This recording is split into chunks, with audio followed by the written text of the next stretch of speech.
Hi, I'm Thomas Clark, the Droid Builder, and today I'm putting together the wood frame. I'm going to show you how, or at least probably the best way to glue it together. Basically, I'll start off with the tools that I'm using, and then we'll go from there. Basically, these are most of the tools that I use while gluing up a frame. With a sanding block or some sandpaper to buff off the edges and get all the little pieces that are sticking out, make everything nice and flush. You may need a bandsaw or a Dremel to Dremel out some of the areas. An example of that would be basically like around the lip here, where the data port goes. You may want to bandsaw that out or cut that out before you glue it up. I use like some wood rasps. I've got some flat ones. And another way you could clean out some of your slots to get things to fit a little better. Some of your joints might be a little tight. You can take a piece of wood and use some double stick tape to stick on there, and then put some sandpaper on there. Maybe you need to be thinner than a 1/2 inch so that you can get into some of these slots, and you can sand those slots out pretty well into some of the tighter areas. Use a handsaw if you're going to cut out the back ring to put in the door. Like in here, basically we're going to remove this section in the back.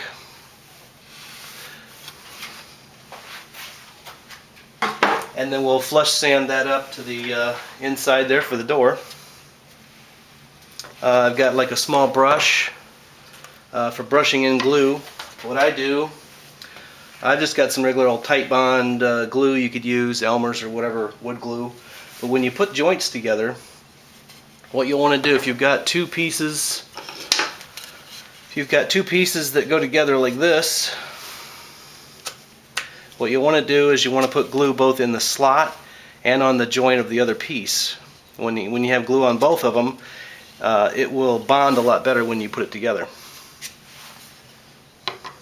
And I use a little brush to do that. I got a C-clamp here for some of the areas that might be a little too tight.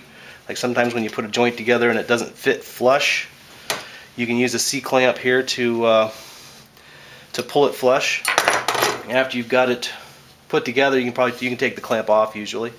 I just use it to like get everything pulled together.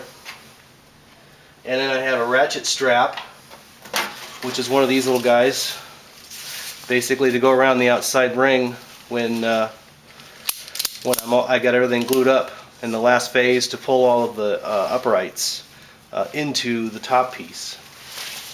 Hold them all flush. You want everything to be nice and flush so that your skins will fit good on the outside. And let's see, I've got like a small hammer for tapping things into place when they don't quite want to go in. You don't want to tap too hard because you might leave an impression or dent it. But there are some areas that you want to do a little bit of bumping to get things to go together better. I've got like a long straight edge here for checking the sides. Basically to make sure that this is perfectly flat here, so when your skins go on, they're not going to be sticking out. The wing on the right side of the frame, I should say, can go in one of two ways. You can have, there's a short side and a long side. You want the long side toward the front, and then it'll be flush when you glue it up. If you flip it the other way, it's going to stick out on one side and sit in on the other. So make sure you've got that orientated properly, and you might even want to label top, so when you go to glue it up, you'll know which side's what before you apply glue to it. You want to put everything together without any glue first, and do what they call a dry fit. Check and make sure that everything's nice and flush and it all goes together well. You may want to sand some of your joints when you're dry fitting to get everything to fit better, because when you put glue in it, it's going to be a little tighter. Make sure all your parts fit flush along the outside. Don't worry about if they're flush on the inside. The outside is where your skins are going. The inside, nobody will see that. And a lot of times you want to label your parts. You can label them left and right. So if you look at the drawing, some of the pieces are confusing. Like this is piece C and this is piece D. But then the two shorter pieces on the inside are B and A, so they're like reversed. So don't get those backwards, because you've got this little guy here that fits on this side with piece B. Whereas if you put piece A over there, he's not going to fit. So make sure you know which side some of these pieces go before you apply any glue. Go ahead and drill any holes that you need to drill ahead of time. It's easier to do that before you glue it up. At least on my frames, I would recommend drilling the holes in the sides for the legs after you're done, because when you glue it all up and apply your skins, these pieces can slide forward or backward in their slots. You never know exactly where they're going to line up at. So you want to put your skins on to see exactly where the hole is, so that you can mark the hole to put the hub. So you want to do that later. Don't drill your holes for those before your frame is glued up. And like I said, you may want to cut and trim your data slot on the bandsaw before you glue that. And on the back here, you may want to drill your holes for your magnets. I've got some little square ones here, so I'll drill a couple of little round holes and then carve it out with a chisel to get it square, so that those will actually fit inside there. And then put like little screws or some type of little metal plate. I'll epoxy that on the door, so when I pop the door in, the door will just snap right in. These are like really strong here, so I'm probably only going to use 4. I think maybe that might even be too much for this, because as you can see, they're pretty strong. So yeah, and like I said, you want to double check, make sure the sides here are flush. This right here, I've got to do a little trimming on that, thin it down a little bit. It does stick out a little at the top because it's a little too wide going up against the upright. We can sand this flush and try to get it flat. And as you can see, it's only off like maybe a 1/16 of an inch. But I like to see I want my skins to fit nice and tight, so I will spend a little bit of time on that and get it right. When you get ready to start gluing and you got it all dry fit together, you want to build this front cage first. So basically what I'll do, I'll take this one, set it aside. You start with the base plate here with the slot that has the flare that flares out. That's the front. What you want to do is you want to start with your C. And C goes over here, basically on the left side of the front.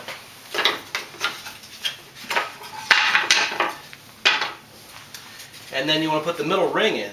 Now the middle ring has a large spot here for the back door, and to make sure you have the orientation right, top and bottom, on the right side of that door, there's 2 slots that are wide, and then 2 slots on the other side are narrow. This is the side that goes to the left, the narrow one. If you've got it backwards, and as you can see the narrow one's over here, that means this is the bottom, so you need to flip it over. This is how it goes in, just like this.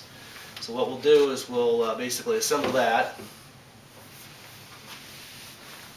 And then we've got, and you got your 2 pieces here in the back, G, that you can slap in. Go ahead and put that in the slot here. Now that will kind of balance it as you're gluing this in. Now what you want to do is you want to go ahead and glue these slots down below, as well as all your connections in the ring here. But I'll basically just do them one at a time. I'll stick both the G's in, so it'll just hold it upright and straight. And I'll start gluing here. I'll glue this joint, and then I'll go up. I'll add some glue to this and put this in here.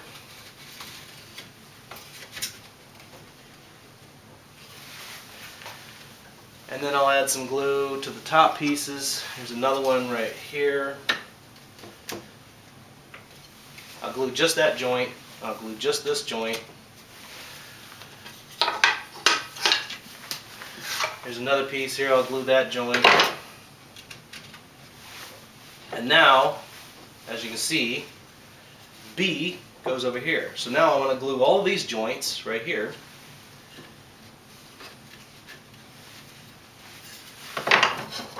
This one here is by itself. I can glue that one, stick it up here.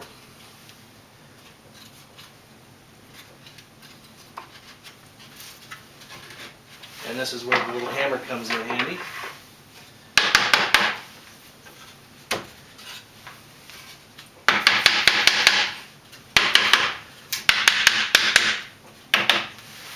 If I need to use my C-clamp to kind of tighten those up so I can get them flush, then you could do that.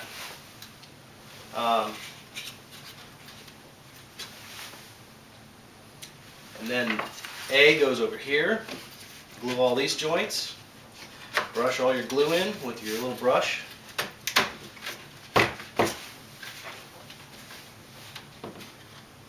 And then the last one will be D on the far side.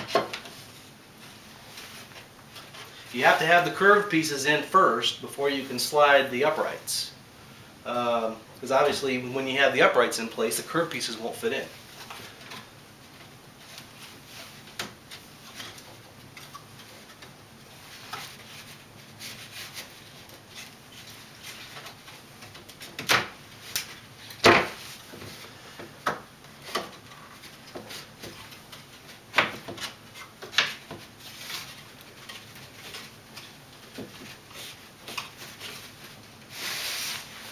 And a little tap of the hammer here.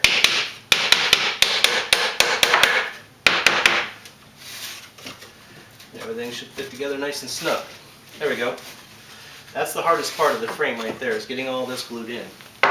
You want to make sure everything's nice and flush before the glue starts to set. You can either use a clamp like this, bar clamp. If you use these types of clamps where you're using a little ratchet, it doesn't have enough pressure to pull everything tight. You use one of these that has a screw type in it, or a C-clamp. That way you can apply a lot of pressure in a small area and get it flush before the glue sets.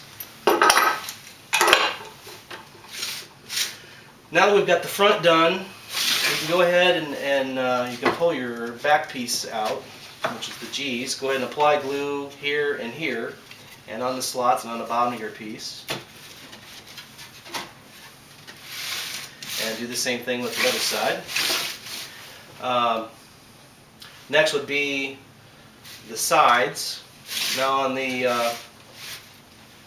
the left side, you've got a tall piece in the back, and then the shorter piece, which is the F, in the front. So you've got F right here.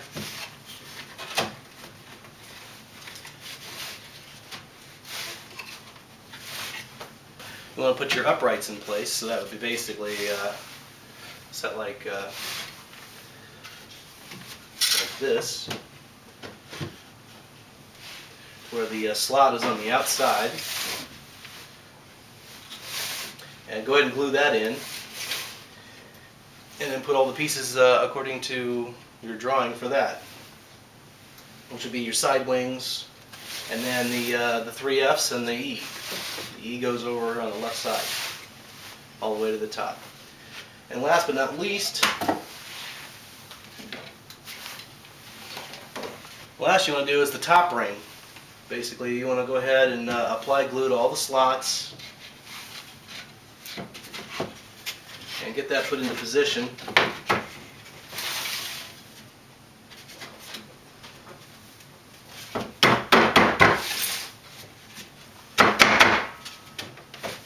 And this is where you probably use your ratchet strap. If you need to pull any of these tight, you can put your ratchet strap around there, and that will pull that flush.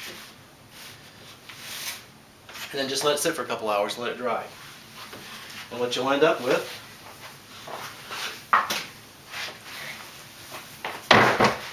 is something that looks like this.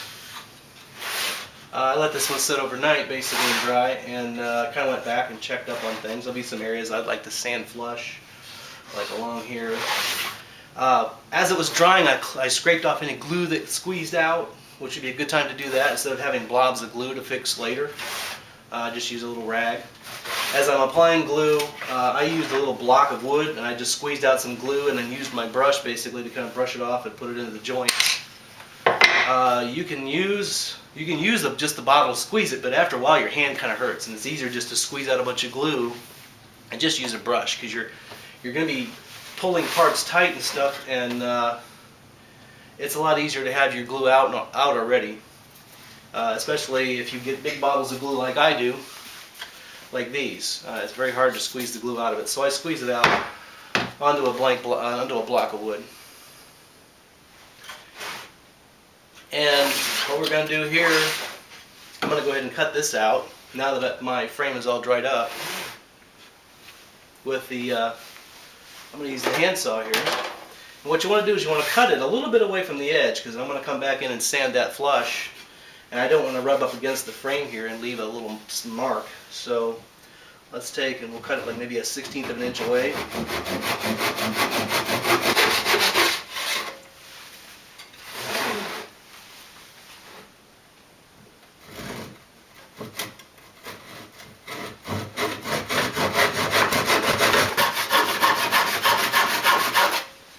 And go kind of slow when you're completing the cut, so you end up splitting a big section of it off. And I ended up with another piece I can probably use somewhere else. Actually, that piece right there, believe it or not, this, you can save this piece, and I'll show you later in another video.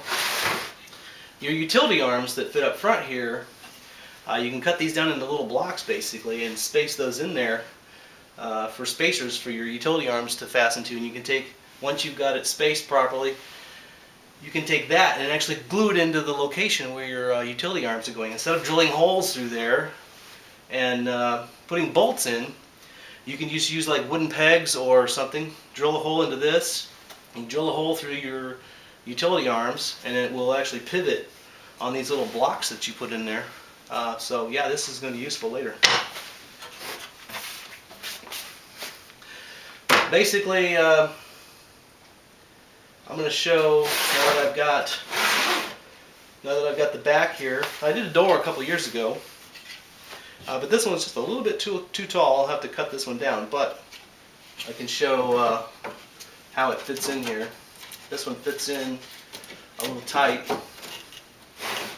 and needs to be a little shorter across the top here, because that's where the skins go, and it sticks down about 5/8 of an inch. But I'm going to sand this out here and then try the door to see how well the door fits, and then figure out where I'm going to put my magnets. Okay, I got the last part here sanded flush. I used the old stick with double stick tape and sandpaper. It worked just great, getting everything nice and clean there, and my door fits in perfect. There's where the back door will go. So now all I need to do is drill my holes, since I didn't do them before, and put the magnets in there, and the frame's done. I'm going to take this, I'll sand it, clean it up. Especially you want to sand the outside curvatures. If you've got your skins already, check and see if your skins fit. If they don't, you need to sand a little bit more to get that nice 18-inch diameter circumference. And I'm going to take and paint this white. Some people will paint it blue, some people paint it black, some people leave it alone. But I'm going to paint mine white, because some of the little doors, when they open and close, you'll actually look in and you'll see some of the parts of your frame in there, and it'll be white. So that's it. That's how you glue up a Senna wood frame. Thanks.